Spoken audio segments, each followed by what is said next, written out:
Bumili na nga ako ng air purifier dahil nga kay KD. Yes mga moms, unboxing na nga ako nitong binili kong air purifier sa Orange app. Dahil nga lately tuwing gabi o madaling araw ay panay ubo ni KD. Dahil dito, kinutuban na nga talaga ako na baka allergy ito.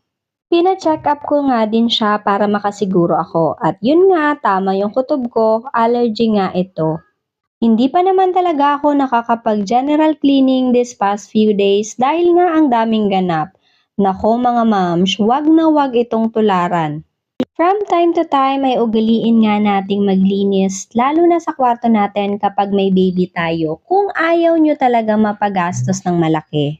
Patapos na ako sa pag-unbox nito, tinatry ko na din i-set up dahil nandito naman nga ang manual. May kasama nga rin itong remote mga moms. Abay heto, may katulong nga ako. Kita nyo naman mga moms, may pasaway na bata.